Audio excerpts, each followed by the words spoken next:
Les voy a rogar que abran sus Biblias en Primera de Pedro, la primera carta de Pedro, capítulo 1. Voy a leer los versos 3 al 9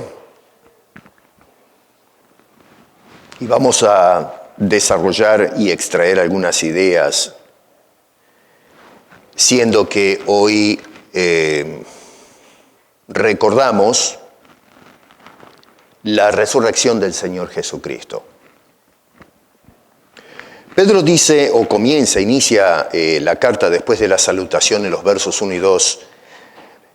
Bendito el Dios y Padre de nuestro Señor Jesucristo, que según su grande misericordia nos hizo renacer para una esperanza viva por la resurrección de Jesucristo de los muertos, para una herencia incorruptible, incontaminada e inmarcesible, reservada en los cielos para vosotros, que sois guardados por el poder de Dios mediante la fe, para alcanzar la salvación que está preparada para ser manifestada en el tiempo postrero, en lo cual vosotros os alegráis, aunque ahora por un poco de tiempo, si es necesario, tengáis que ser afligidos en diversas pruebas, para que sometida a prueba vuestra fe, mucho más preciosa que el oro, el cual aunque perecedero se prueba con fuego, sea hallada en alabanza, gloria y honra cuando sea manifestado Jesucristo, a quien amáis sin haberle visto, en quien creyendo, aunque ahora no lo veáis, os alegráis con gozo inefable y glorioso, obteniendo el fin de vuestra fe, que es la salvación de vuestras almas. Señor, solemnemente hacemos lectura de este texto y especialmente contemplamos una vez más, a través de los registros sagrados, la resurrección de Cristo y, como dice este gran hombre de Dios, el impacto que tiene sobre la familia de la fe. Bendice este mensaje, Señor. Te lo rogamos en el nombre de Cristo Jesús. Amén.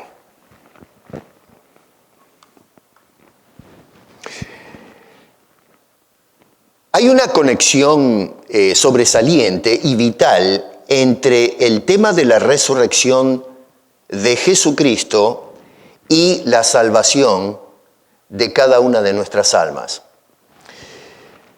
Miren, es importante esto porque a veces contemplamos la resurrección como un hecho histórico que hoy,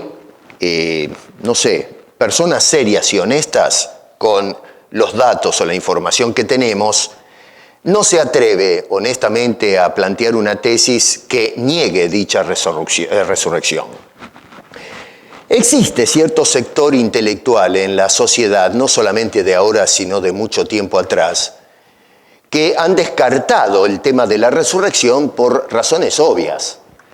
Para la mente racional resulta un disparate que una persona que estuvo muerta se levante de los muertos. No existe, más allá de los avances de la ciencia médica, que lo que hace es tal vez resucitar a una persona, y cuando digo resucitación me refiero a por medio de manipulación, que una persona que acaba de expirar se pueda traerla otra vez. Pero cuando hablamos de la resurrección del Señor Jesucristo, ya estamos hablando de algo completamente diferente. Y ahí el hombre racional le cuesta entender y aceptar este evento como algo que sucedió o tomó lugar en la historia. Por eso es que echamos mano de la fe. Por fe creemos en lo que nos relataron los historiadores que fueron movidos por el Espíritu de Dios para hablarnos de la resurrección del Señor Jesucristo. Pero los cristianos a veces nos quedamos, y aún los que no son cristianos, pero de alguna manera creen que sucedió eso o tomó lugar en la historia, miramos sí ese fenómeno de Jesucristo abandonando la tumba donde fue depositado su cuerpo, pero luego divorciamos la idea de la resurrección con nuestros quehaceres, con el andar del cristiano y la vida, no solo presente sino futura. Pedro, sin embargo, nos muestra de que sí existe una conexión directa. Noten otra vez, si me permiten leer, el verso 3 dice, presten atención, después de dar esa bendición a Dios, dice, según su grande misericordia nos hizo renacer para una esperanza viva o tal vez usando el término original es a través de, sería mejor la traducción, a través de la resurrección de Jesucristo de los muertos. Y verso 9 dice, obteniendo el fin de vuestra fe, que es la salvación de vuestras almas.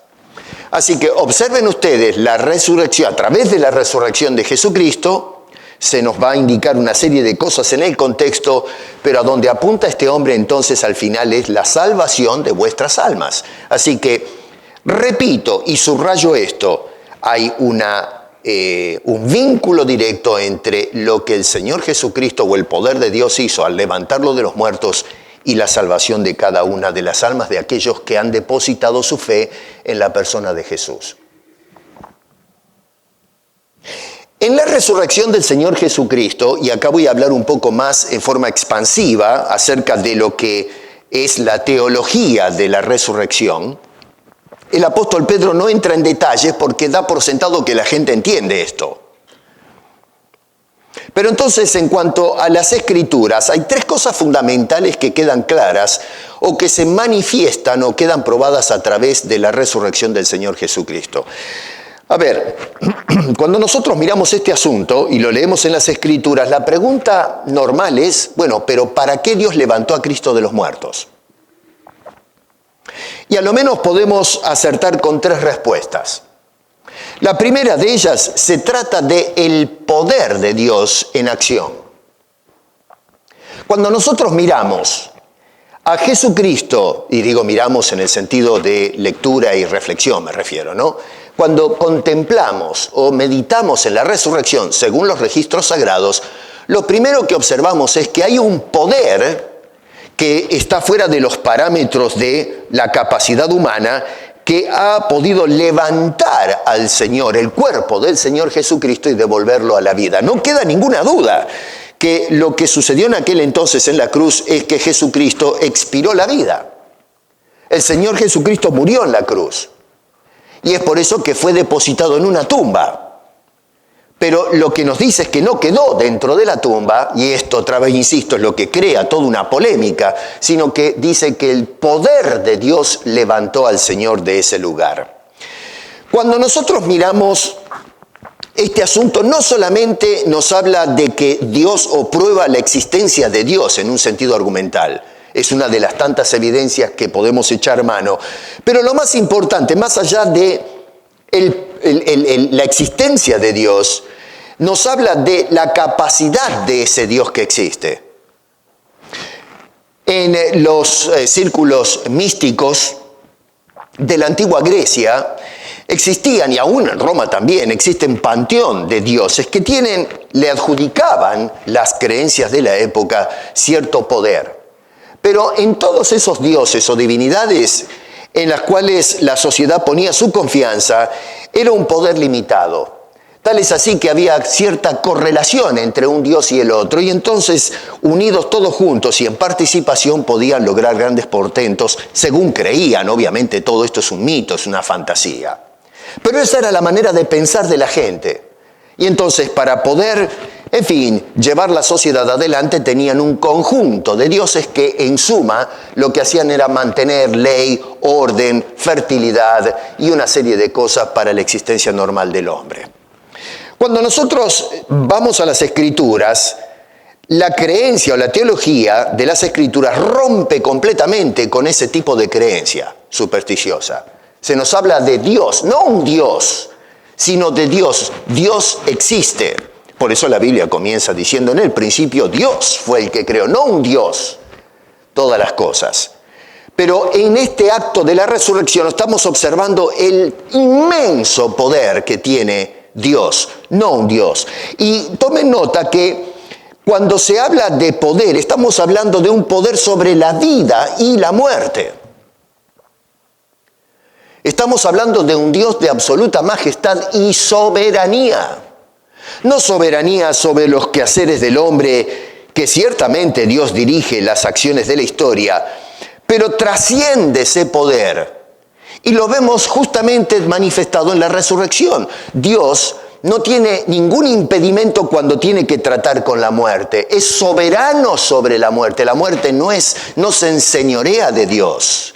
Es Dios el Señor sobre ese momento final en la vida de cada persona. Esto, cuando yo lo pienso, vivimos la realidad de que la muerte es un enemigo constante para la raza humana. La muerte es consecuencia de haber entrado el pecado en este mundo. Y el hombre no tenía ninguna esperanza. Por más que doble las rodillas y trate de hablar con estos dioses, realmente no puede hacer absolutamente nada. La persona que murió se fue. Pero lo interesante es que cuando venimos a Dios, la cosa es totalmente distinta. Tenemos la absoluta seguridad de que Dios puede levantar a los muertos. Ahora uno puede decir, bueno, pero ¿qué seguridad tenemos de que eso puede ser así? ¿No puede ser a lo mejor otro de esos tantos mitos que existen en la historia? Bueno, no. El hecho de que haya levantado a Cristo de los muertos nos manifiesta el poder, y un poder real en el cual nosotros también por fe podemos tener confianza. Cuando la Biblia dice que un día seremos levantados, podemos creer en eso porque ya hay una evidencia histórica. Tomó lugar en la historia semejante cosa. Así que en cuanto al poder, a la resurrección, vemos el poder de Dios en acción. Y Pedro tiene en mente ese poder cuando nos habla en el versículo 5 que somos guardados por el poder de Dios mediante la fe. El mismo poder que levantó a Cristo de los muertos es el poder que ahora actúa para guardar la vida de cada uno de nosotros. Es algo sorprendente, ¿eh? Si Dios puede levantar a Cristo de los muertos, ¿cómo no va a poder hacerse cargo de los vivos? ¿Cómo no va a poder Dios cuidarnos a cada uno de nosotros? La segunda cosa o aspecto teológico en cuanto a la resurrección es que se trata de la vindicación de Cristo. Acuérdense que el viernes estuvimos revisando un poco el juicio y pena que se ejecutó sobre la persona de Jesús. Y una de las cosas que hay muchas, pero una de las cosas que llama la atención es que no solo la chusma, sino el Estado, por ponerlo de esa forma en términos para contemporizar, en aquel entonces más el Estado era el imperio. Pero lo que hicieron es decretar sentencias sobre un inocente. En cuanto a la sociedad se refiere, en líneas generales, Jesús merecía estar en la cruz.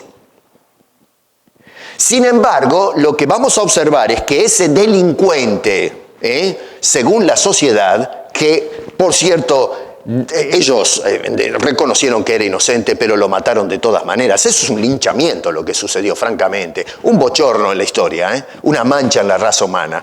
Pero de todas maneras, la crucifixión, aunque fue crucificado como un criminal, sin embargo, Dios lo que va a hacer es que al levantarlo de los muertos, va a demostrar a la sociedad que este hombre no debía estar muerto, es inocente. Es la vindicación de la justicia del Señor, de su inocencia. La paga del pecado es muerte, pero al levantar a Cristo de la tumba demuestra de que Él no merecía pagar con la muerte por causa del pecado, porque en Él no hubo pecado, de lo contrario hubiese quedado en la tumba. La tercera cosa es que Dios aprobó la obra que Cristo llevó a cabo en la cruz del Calvario. El Señor Jesucristo anunciaba que era necesario, no simplemente que iba a morir en la cruz, que por cierto, en cuanto a evento, hubiese sido lo mismo, decir, voy a morir en la cruz y decir es necesario que muera en la cruz. Pero la diferencia al insertar ese concepto, ese adverbio, es necesario, está diciendo que no hay otra manera de resolver el problema del pecado humano. La justicia divina demanda la muerte del pecador. Y Jesucristo entonces, al ir a la cruz, cargando nuestros pecados, estaba llevando a cabo la obra de la redención. Y cuando Dios levanta a Jesucristo, quiere decir que ese sacrificio que presentó Jesús en el altar fue aceptado por Dios. En el Antiguo Testamento tenemos aquellos tipos cuando los sacerdotes traían los animales y que tenían que ser ofrecidos de la manera que Dios había dispuesto a través de las enseñanzas en el Levítico. Y entonces tenía que hacerse de cierta manera, y al hacerse según la voluntad de Dios toda la confección del sacrificio, dice que ascendía en olor grato, fragante a Dios. Esto significaba que Dios estaba aceptando ese sacrificio que se estaba haciendo. Cuando el Señor Jesucristo, el perfecto Cordero de Dios, es ofrecido en sacrificio, al resucitarlo de entre los muertos con su poder, entonces lo que está haciendo es aceptando ese sacrificio a nuestro favor. La resurrección de Cristo entonces es ese sello de aprobación de Dios el Padre sobre la obra del Hijo al favor de cada uno de nosotros. Ahora lo que está haciendo Pedro es aplicando la resurrección de Cristo a los creyentes. Notamos algo muy interesante, ¿no es cierto? Porque, por un lado, la resurrección apunta al futuro del creyente. ¿Qué va a ser de nosotros el día de mañana? Los creyentes tenían claro este asunto cuando se les había predicado y enseñado acerca de la crucifixión y la resurrección de Jesucristo. Tenían la información que Cristo había sido levantado de los muertos, pero ¿qué implicancia tiene para nosotros los creyentes eso? Más allá de la información de que Dios levantó a Cristo. Y lo que estos hombres trataron de enseñarle a la iglesia primitiva es que la resurrección tiene implicancias futuras para el creyente. Porque a veces nos quedamos en el presente y decimos, bueno, ahora soy de Cristo. Bueno, pero ¿qué va a pasar mañana? Porque a fin de cuentas todos nosotros vamos a morir.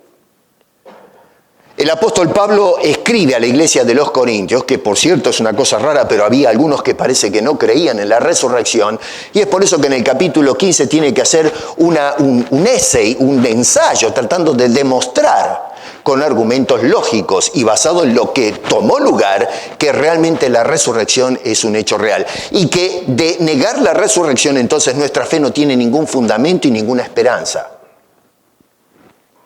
Pablo dice en el capítulo 6 de Primera de Corintios, y Dios que levantó al Señor, también a nosotros nos levantará con su poder. Pablo, entendiendo bien el concepto de la resurrección de Cristo, ahora la aplica a nosotros y dice, señores, Él es un prototipo de lo que va a suceder o lo que Dios va a hacer con nosotros. Y lo que nos dice, les decía Pablo a esta gente, es Dios, el mismo poder que aplicó al levantar a su Hijo, ese es el poder que va a entrar en acción con cada uno de los que pusimos la fe en el Señor. Y nos va a levantar de los muertos. En la actualidad eso parece algo ridículo, irracional, pero acá no se trata de si Dios actúa irracionalmente. Yo creo que Dios es un Dios racional. Los irracionales somos nosotros, que no queremos creer en el poder de Dios. En 2 de Corintios nos dice este hombre en el capítulo 4, sabiendo que el que resucitó al Señor Jesús, a nosotros también nos resucitará con Jesús. Y no solamente eso dice, nos presentará juntamente con vosotros. Noten cómo Pablo en la segunda carta insiste en este asunto. Y otra vez, recordemos que contextualmente había personas que estaban cuestionando la resurrección de Jesús dentro de la iglesia. Por eso Pablo insiste en esto, en la resurrección y cuál es el impacto que tiene esa resurrección sobre todos nosotros.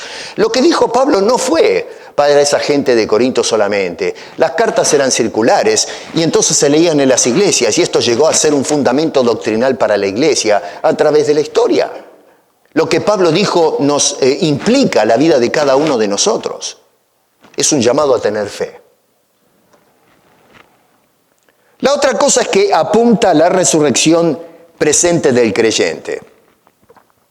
A ver, nosotros, al igual que ha pasado a través de la historia, cuando hablamos de la resurrección del creyente basados en lo que hizo Jesús, pensamos en la resurrección del cuerpo en el futuro. Vamos a ser resucitados. Y está bien, es correcto eso, pero sin embargo cuando miramos la teología de la iglesia primitiva, existía en la idea de la resurrección un fenómeno presente. El reino de los cielos se ha acercado.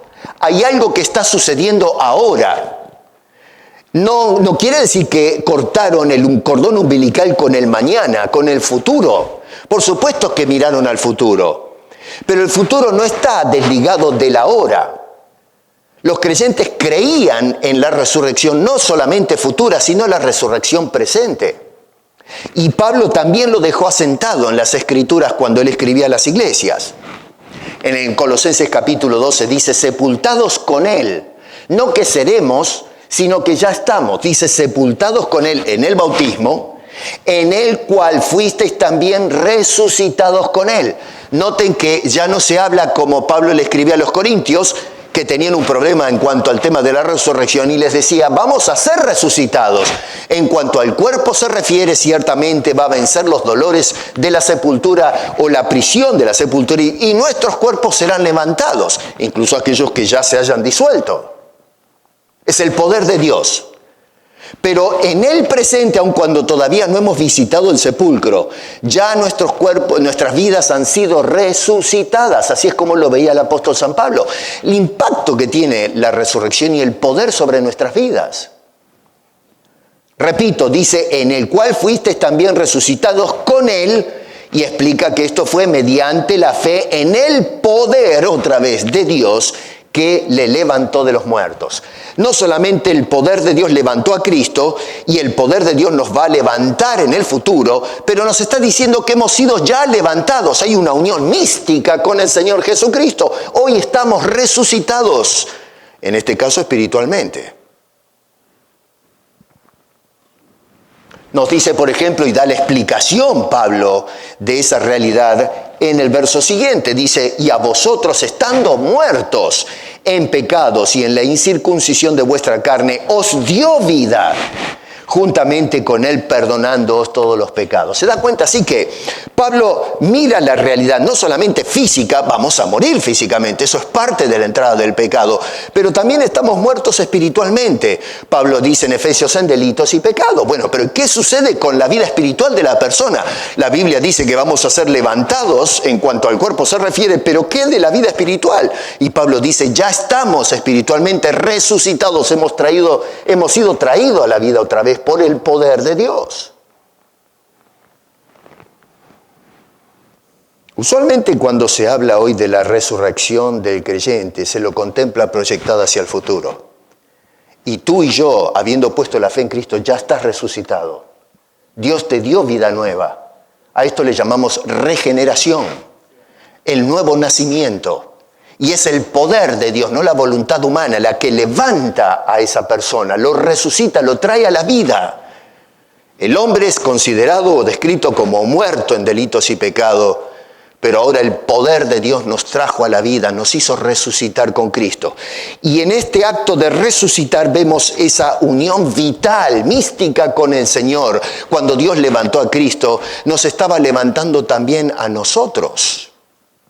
Son misterios extraordinarios y que realmente rebasan la razón del hombre. Noten ustedes la perspectiva de la historia que plantea el apóstol Pedro acá. A ver, ellos, los creyentes, consideraban al principio de la iglesia la resurrección de Cristo como el comienzo del fin. Cuando se habla de Jesús predicaba el reino de los cielos se ha acercado, nos está introduciendo al final de la historia. Para nosotros ya pasaron 2000 años, parece un montón. Pero en realidad se estaba inaugurando el fin de las cosas. Así que en cuanto a Pedro y los creyentes entendían la resurrección de Cristo como la inauguración del fin. Noten ustedes en el verso 6 que dice, aunque ahora por un poco de tiempo tengan que padecer.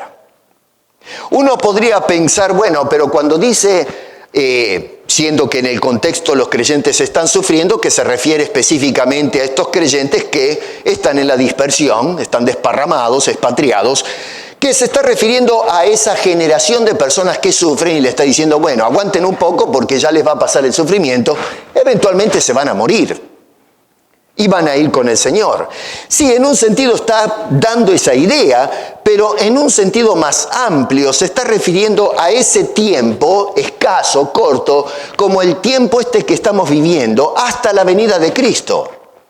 Noten bien otra vez, verso 6, aunque ahora por un poco de tiempo, y el verso 5 dice la salvación que está preparada para ser manifestada en el tiempo postrero. Tomen nota que dice, este tiempo corto, por un poco de tiempo, pero luego lo proyecta hacia el tiempo postrero. Si realmente estuviese hablando, piensen en esto, en la generación esa, si morían ese primer siglo, entonces no llegaban, no tenían ninguna conexión con el tiempo postrero. Hubiese sido en este tiempo, esta generación. Ustedes se mueren y se terminó el asunto. Pero cuando dice este poco tiempo, está hablando del espacio entre la resurrección y nuestra futura resurrección, cuando el Señor Jesucristo venga. Otra vez, miren verso 7, cuando sea manifestado Jesucristo. Ese es el tiempo postrero. Pero el tiempo postrero ya comenzó, fue inaugurado con la resurrección de Cristo. Y es un tiempo corto. Repito, para nosotros hacemos los cálculos, decimos, bueno, ¿qué tiempo corto? Si pasaron 2000 años y todavía no vino. Pero son los tiempos de Dios. Es el último tiempo. Por eso nos llama Pedro a tener paciencia. Ya la hora está avanzada. Se terminó el asunto. Y ciertamente el final de esa espera, de ese tiempo corto, es el retorno del Señor Jesucristo que cada día se acerca. En los versos 3 y 14, noten que Pedro nos lleva de este tiempo presente cuando dice sed sobrios y esperar hasta cuando Cristo sea manifestado, no conformándonos a los deseos de la carne, a vivir una vida santa. ¿Lo ven eso ustedes que dice allí? Ceñid a los lomos de vuestro entendimiento, sed sobrios, está hablando del presente, y esperad por completo en la gracia que os traerá, ya mira ahora hacia el futuro, cuando Jesucristo sea manifestado. O sea, nos habla de cómo debemos conducirnos y teniendo la paciencia y la constancia hasta la venida del Señor.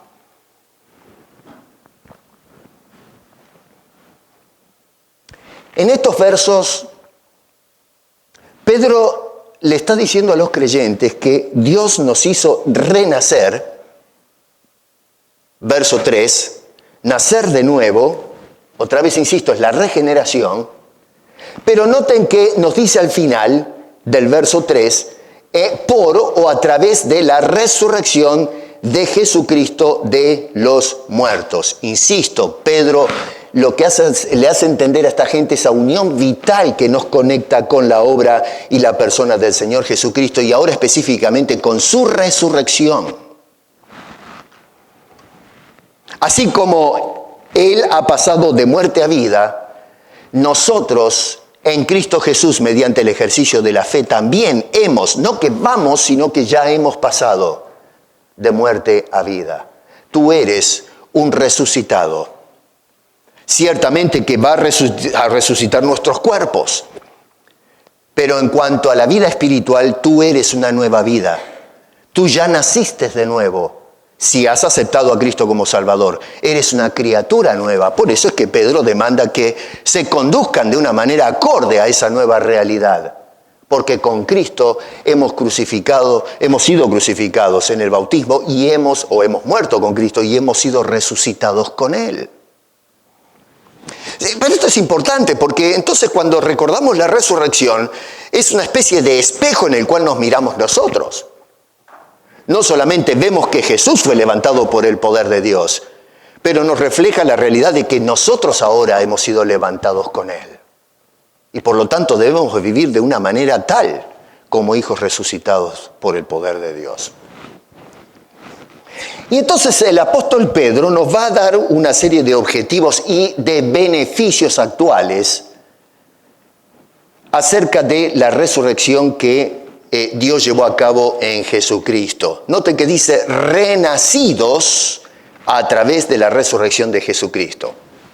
Y la pregunta es, ¿para qué nos hizo renacer Dios?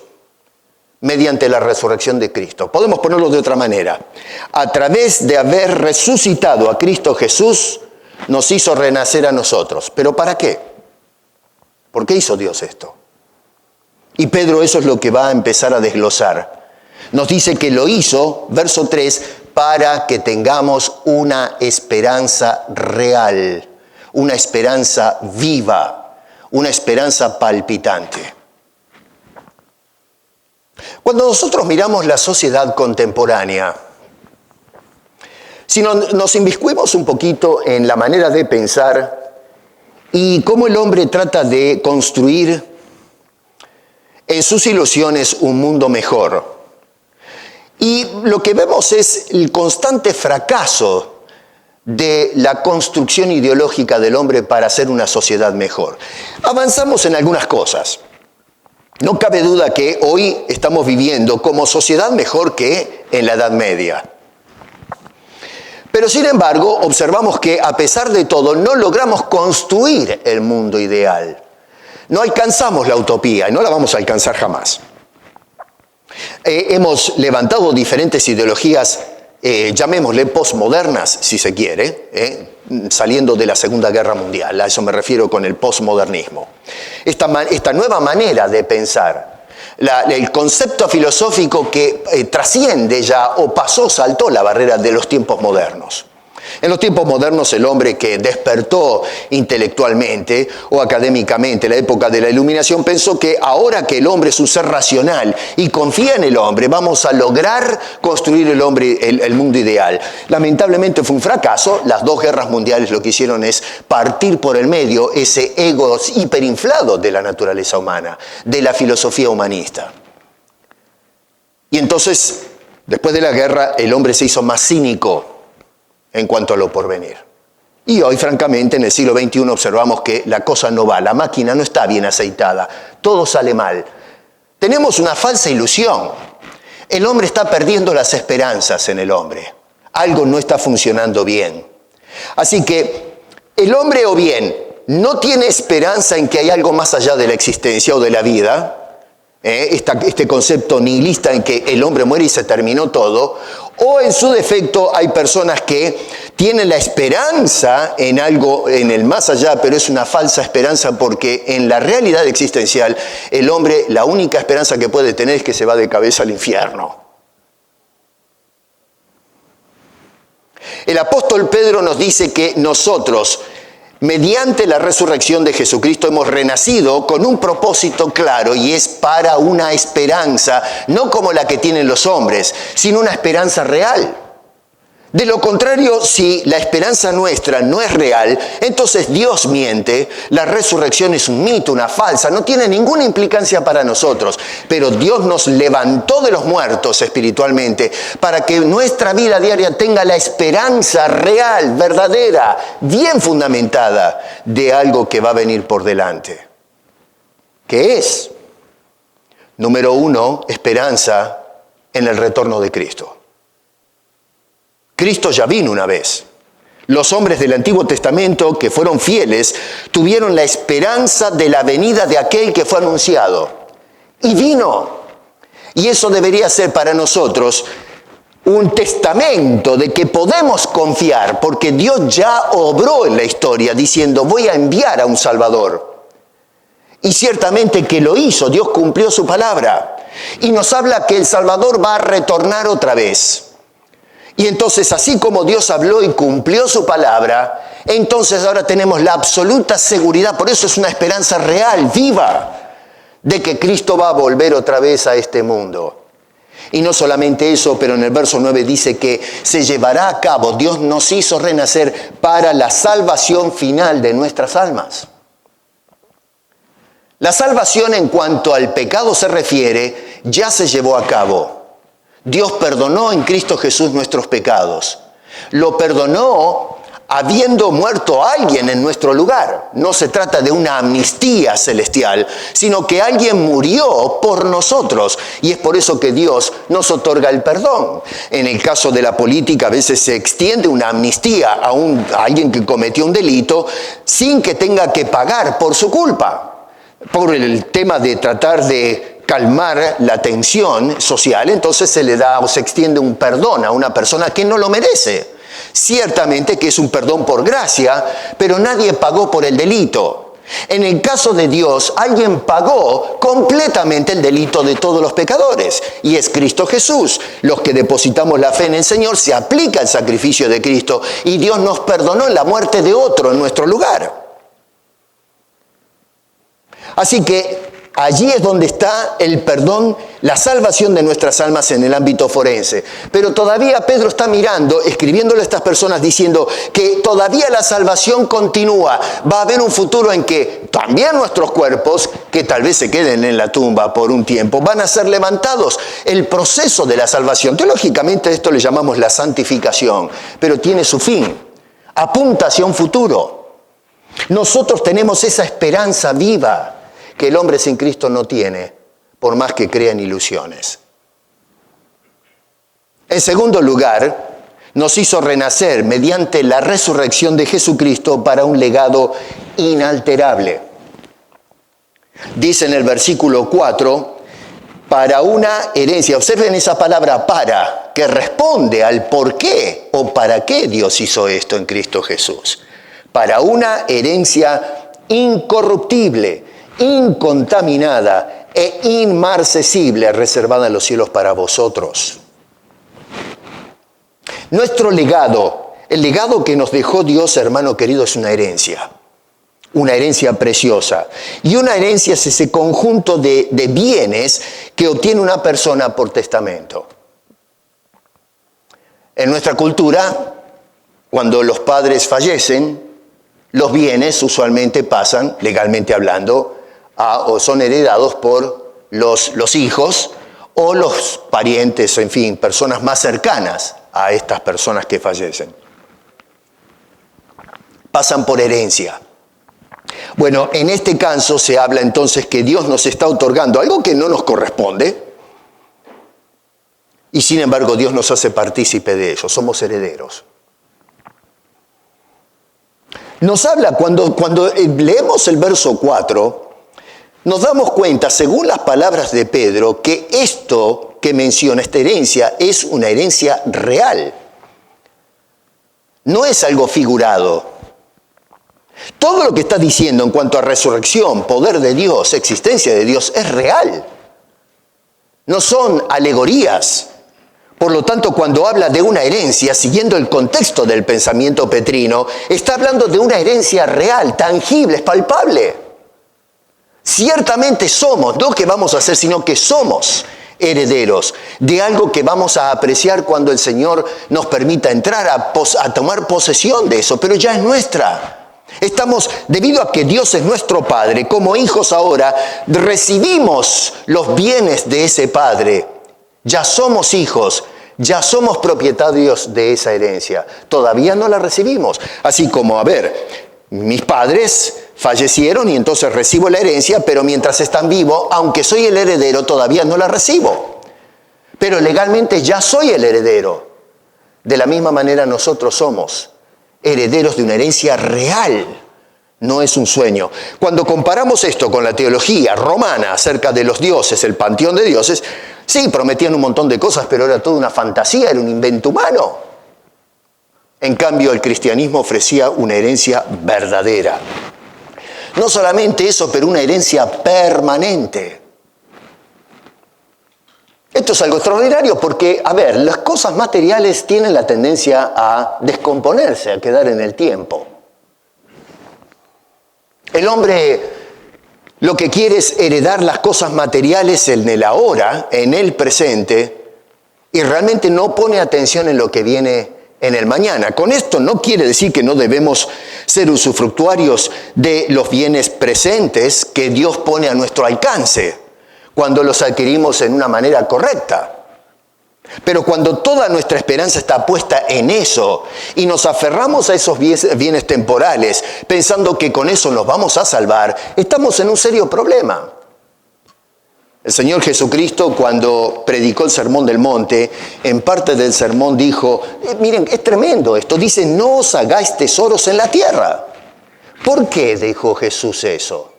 Bueno, dice, donde la polilla y el orín corrompen. Los tesoros que nos hacemos ahora se descomponen. A ver,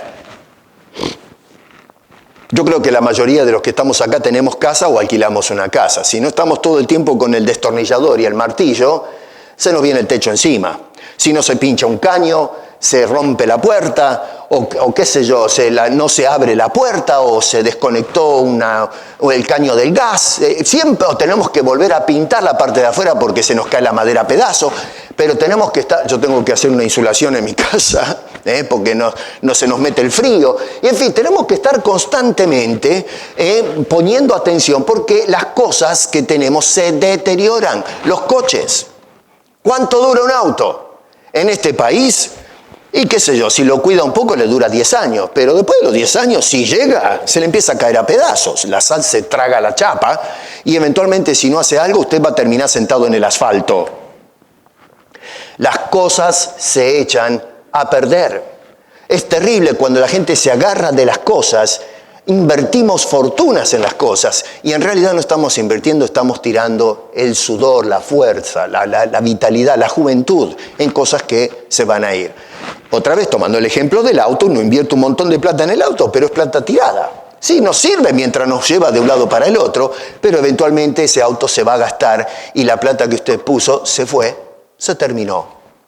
Jesús dijo, no se hagan tesoros en la tierra donde la polilla y el orín corrompen, ni donde hay ladrones que minan y hurtan. Sino, en el contrario, dice, haceos tesoros en el cielo, donde ni la polilla ni el orín corrompen, y donde ladrones no minan ni hurtan, porque donde esté vuestro tesoro, allí estará vuestro corazón también. Eso es lo que estaba diciendo, es inviertan donde las cosas no se deterioran. Pedro escuchó ese sermón del monte. Y nos dice que los que tenemos fe en Cristo tienen una herencia que no se descompone, una herencia constante, permanente. Número 3, una herencia que está guardada, está reservada. Uno puede decir, bueno, si yo tengo una herencia pero no le pongo el ojo, me la pueden robar, qué sé yo, algo se puede prender fuego, vaya a saber, ¿no? Bueno, alguien está cuidando esa herencia. Si todavía no entré a tomar posesión, aunque soy heredero, pero dice que el poder de Dios se está encargando de eso. El Señor ya está, se nos adelantó, está en la presencia del Padre y ellos se encargan de cuidar lo que no nos corresponde ni merecemos. Es patrimonio de Dios, pero por ser hijo vamos a heredar. Y sin embargo, dice, alguien está tomando cuidado de eso. Jesús decía, no se turbe vuestro corazón, ¿creéis en Dios? Creed también en mí. En la casa de mi Padre muchas moradas hay. Si así no fuera, yo os lo hubiera dicho. Voy pues a preparar lugar para vosotros. Y vendré y os tomaré a mí mismo, para que donde yo estoy, vosotros también estéis. Sí, el Señor se fue para allá y está arreglando las cosas. Está cuidando su patrimonio que comparte con nosotros. Hermoso. Hermoso. No solamente es una herencia reservada o conservada, sino que además es una herencia propia. Dice que es para vosotros. Es nuestra. Repito, no la merecemos. No hicimos nada para ganar esa herencia. Es un regalo de Dios. Pero no habla de a lo mejor. Vamos a ver. No, es tuya y mía. Dios nos hizo partícipes de esta riqueza, de este regalo tremendo. Así que yo pensaba esta semana, pero Señor, yo no he hecho nada para ganar eso. Yo no he contribuido en la construcción de eso. Ni siquiera mi conducta me ha logrado acumular méritos para que tú digas, bueno, ¿sabes qué? Te has portado tan bien que entonces ahora de premio te voy a dar esto. No, Es simplemente por la pura gracia de Dios, como hablaba el apóstol San Pablo, que a seres muertos en delitos y pecados decide salvarlos o hacerlos renacer, los une vitalmente a Cristo Jesús, que el poder de Dios levantó de los muertos para que tengamos la esperanza que así como levantó a Cristo, nos va a levantar a nosotros para que disfrutemos sus bienes, sus propiedades celestiales. Número 3. Nos hizo renacer en la resurrección de Cristo para alcanzar salvación, dice el versículo 5. Dice, que sois guardados por el poder de Dios mediante la fe para, otra vez esa palabra clave, para alcanzar la salvación que está preparada para ser manifestada en el tiempo postrero. Ya Pedro no habla de la salvación ahora, evangelísticamente, porque está escribiendo a personas que ya fueron salvas. Si estuviese hablando a incrédulos, hablaría de la salvación en el sentido forense. Pero no, está hablando a la iglesia, está hablando a creyentes. Entonces habla de aquella salvación escatológica, lo que tiene que terminarse todavía con nosotros. Y en cuanto a esa salvación, nos dice este hombre que es una salvación que ha sido preparada. Versículo 5, una salvación preparada. Ya el asunto está cocinado. Esto es algo que a mí me anima. Porque, nos hizo renacer, nos limpió de la culpa, la parte forense, pero nos habla de una salvación que ha sido preparada y en cuanto al futuro se refiere, también está preparado. Y tome nota dónde nos va a llevar Pedro con esto, pero primero que todo, se trata de una salvación que ha sido preparada. La preparó Dios, yo no la preparé. En ningún momento en la teología petrina vemos que Pedro dice, bueno, nosotros somos los que nos hemos, por actos de volición o por conducta, nos hemos preparado el camino a la salvación. Eso es extraño a las Escrituras. La salvación se nos preparó a nosotros, se preparó para nosotros, para que la disfrutemos. Número 2, una salvación futura, versículo 5. Fíjense en la última parte que dice, salvación que está preparada para ser manifestada en el tiempo postrero. Número 3, una salvación que es absoluta. No es cosa parcial, dice allí en el verso 9, obteniendo el fin de vuestra fe, que es la salvación de vuestras almas. No solo la salvación del cuerpo, que eventualmente será levantado, pero todos nosotros seremos salvos. Hay un asunto muy interesante en la idiosincrasia de la época, de fuerte influencia de la filosofía clásica, especialmente la dicotomía que había en las creencias de Platón. Se estimaba que, para no complicarles mucho la cosa, que todas las cosas materiales están bajo maldición. Y que solamente lo espiritual, lo etéreo, el mundo de las imágenes era lo real y lo que tiene permanencia. Y se creía en aquellos tiempos que todo lo que es material es malo. El hombre tenía que liberarse de eso. Como el cuerpo es físico, es malo. Por lo tanto, el hombre tiene que dedicarse a lo espiritual renunciando al cuerpo. Y tal es así que si se hablaba acerca de la otra vida, era divorciada del cuerpo. El cuerpo se quedaba en la tumba. Algunos cristianos que fueron fuertemente influenciados por las creencias de Platón o por la filosofía platónica, estimaban que era imposible que Dios levantara al cuerpo, que ciertamente se le salvaba el alma, pero del cuerpo no, porque el cuerpo es malo, pertenece al mundo caído, al pecado.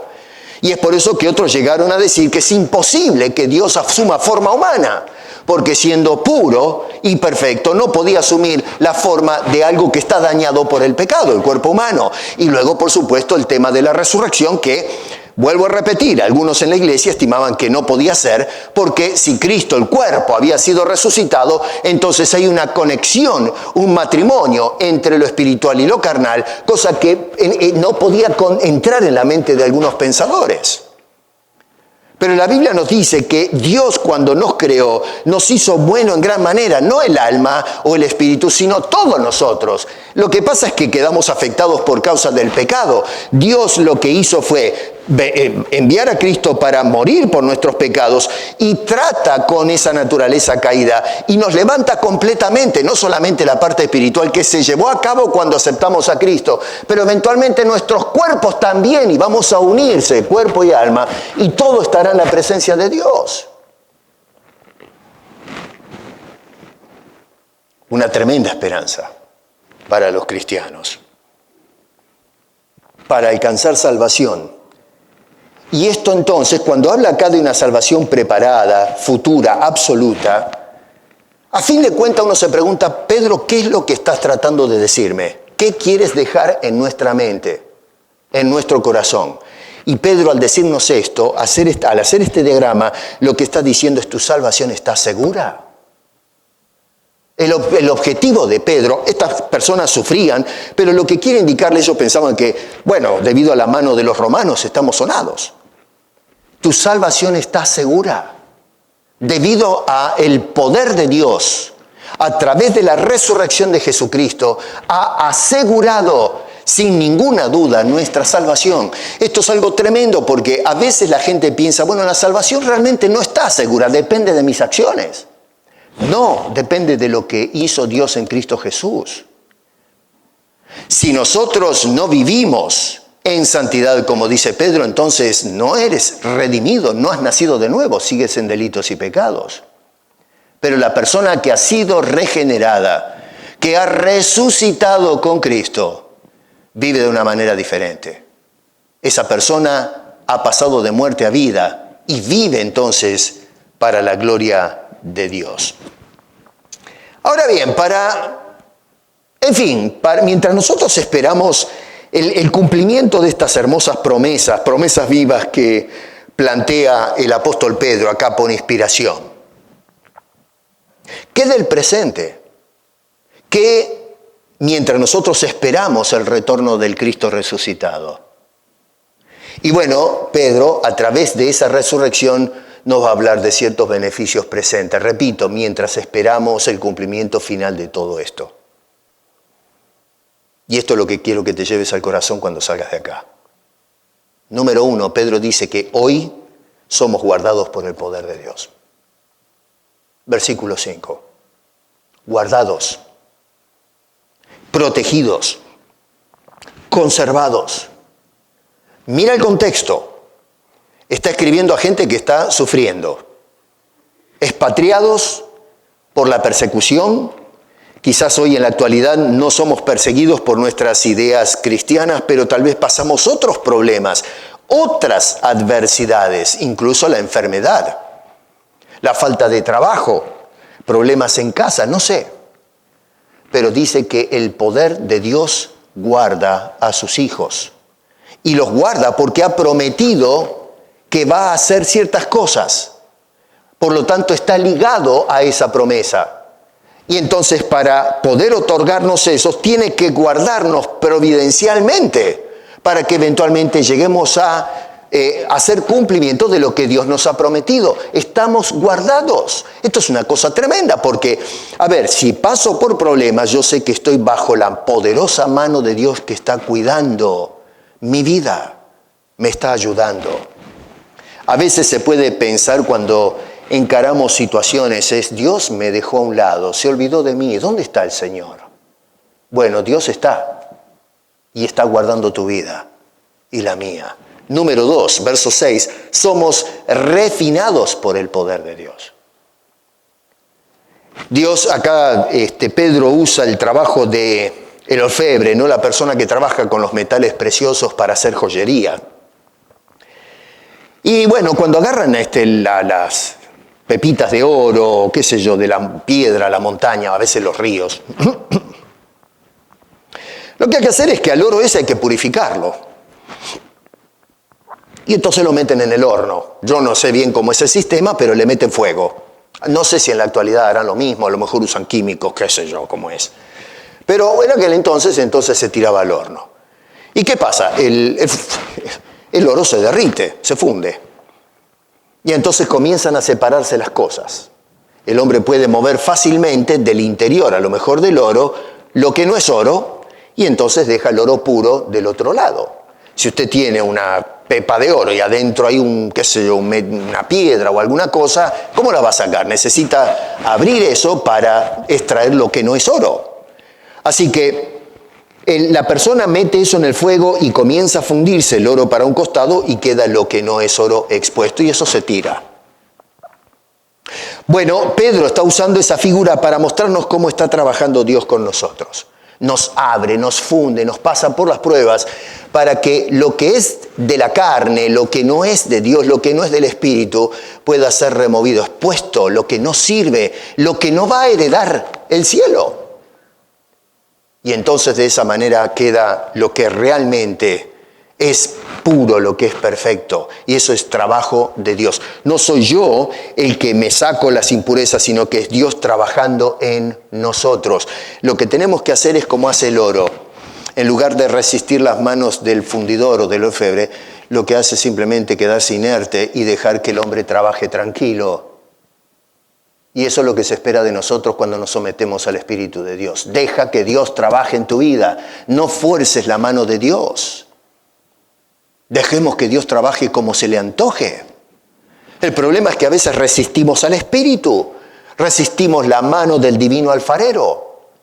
Y Dios va a hacer la obra de todas maneras. Me acuerdo de la historia de Jonás. Jonás no solamente quería que vaya a predicar a Nínive, pero Dios estaba trabajando con el carácter de Jonás. A veces cuando miramos la historia decimos, bueno, sí, este hombre no quería predicar a Nínive, qué cosa, ¿no? Pero, tenemos que mirar más ampliamente la historia. La historia es cómo Dios trabaja con un hombre que no se somete a la voluntad de Dios. Y entonces lo que vemos es esas manos divinas y preciosas que ciertamente a veces ajusta las clavijas, pero lo que quiere es sacar de una persona dura, testaruda, sacar el producto que le lleva a gloria. Jonás se hizo loco y resistió, pero de todas maneras no podemos contra las manos de ese alfarero. Siempre sale ganando Dios. Deja que Dios trabaje en tu vida. No lo resistas. Y número 3, somos contentados por el poder de Dios. Dice en el versículo 6, en el cual vosotros os alegráis, aunque ahora por un poco de tiempo tengáis que ser afligidos. Verso 8, a quien amáis sin haberle visto, en quien creyendo, aunque ahora no lo veáis, os alegráis con gozo inefable y glorioso. Noten cómo repite 2 veces la alegría que tenemos nosotros. Cuando llegamos a descubrir estas revelaciones de estos grandes hombres de Dios, que está vinculado a la resurrección de Jesucristo, ¿cómo no nos vamos a alegrar? ¿Qué persona que llega a abrazar estas verdades por la fe no va a sentir alegría en el corazón, no se va a gozar en el Señor? La persona que no se alegra no es un renacido. No le ha caído el 20.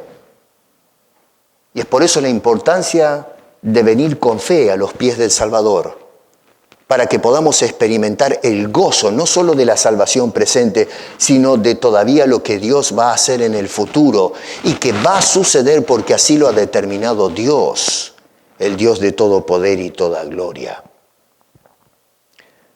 Hermano querido, por la resurrección de Jesucristo, no solamente tenemos esperanza en mañana, me refiero al futuro, al retorno de Cristo, pero la resurrección de Cristo es para que tengas esperanza ahora, para que vivamos gozándonos a pesar de las adversidades. En ningún momento Pedro dice que Dios nos va a sacar de los problemas. No, al contrario, va a permitir a lo mejor que entremos en los problemas, porque son ese bendito taller de trabajo de Dios para formar nuestro carácter, pulir nuestras vidas. No es fácil. En ningún momento Pedro está simplificando las cosas o tratando de decir, bueno, no es para tanto. No. Pedro fue un hombre que sufrió por causa de Cristo. Así que tenía experiencia en el sufrimiento. Murió en una forma horrorosa, pero es un hombre que llegó a convencerse y a gozar de estas verdades que están ligadas a la resurrección de Cristo por medio del poder de Dios y quiere que nosotros nos alegremos y nos gocemos de estas verdades. Hoy recordamos la resurrección del Señor Jesucristo, un hecho que tuvo lugar en la historia, pero no es simplemente para mirar atrás, sino que es un evento que nos lleva a mirar al presente y cómo nos impacta esa resurrección a nosotros en el diario vivir y qué es lo que presenta o plantea para el futuro. Así que la resurrección de Jesucristo tiene vigencia en cada una de nuestras vidas, hoy y mañana y siempre. Démosle gracias a Dios, porque en su poder levantó a Cristo, primicia de aquellos que va a hacer con cada uno de nosotros. Ese mismo poder que nos tiene asegurada la salvación y los beneficios de la misma cuando llegue el momento. Si todavía no has experimentado el gozo del perdón, de la salvación, de la regeneración y las promesas de una herencia firme, segura y que está guardada y conservada, te invito a que aceptes a Cristo, la oferta que Dios hace a través del Evangelio. Aceptar que Cristo murió por mis pecados para perdonarme y darme entrada a esa herencia que está reservada para nosotros. Por eso Dios levantó a Cristo de los muertos, para que sea un tipo de nuestro levantamiento espiritual y que un día estemos eternamente con Él. Y hoy nos alegramos y nos alegremos en esa obra que hizo, que nosotros no merecemos, sino que lo hizo por un acto de infinita bondad para aquellos que con fe se acercan a los pies de esa cruz. Hermosas palabras las que nos deja Pedro, y todo esto a través de la resurrección de Cristo por el poder de Dios. A Dios le demos la gloria y a su Hijo Jesucristo, por quien recibimos tanto por nada. Padre, gracias te damos por haber enviado a Cristo, como recordamos el viernes, a dar su vida en la cruz del Calvario para otorgarnos perdón y vida eterna. Hay muchas preguntas a lo mejor que no tienen respuesta, porque de una mente infinita mucho se puede sacar. Y nunca agotaremos las preguntas, Señor. Pero sin embargo, nos has revelado a través de tu palabra ese hermoso regalo de la salvación a través del sacrificio de Cristo. Y ahora nos hablas de la resurrección, Señor, que apunta a aquel momento en que tu poder, Padre nuestro, levantó a tu Hijo Jesucristo. Y ahora, ligados por la fe a Él, somos levantados nosotros de muerte a vida. Y también mirando hacia adelante nos habla que un día nuestros cuerpos serán levantados y podremos heredar aquel lugar precioso que tienes preparado para nosotros. Mientras esperamos, nos das esperanza, nos das ánimo, Señor, nos guardas, trabajas en nuestras vidas y nos das gozo, alegría a cada paso que damos. Y claro, Señor, ¿cómo vamos a sentir otra cosa? Gracias, Señor, por la salvación. Te ruego que si alguien no ha dado su vida a Cristo, que a través del Espíritu Santo toque su corazón y lo lleves a los pies de esa bendita cruz, donde hay amor y esperanza, y no esperanza temporal, sino esperanza eterna. Porque te lo rogamos, te lo imploramos, Señor, en el precioso nombre de Cristo Jesús, a quien damos la gloria y la honra. Amén.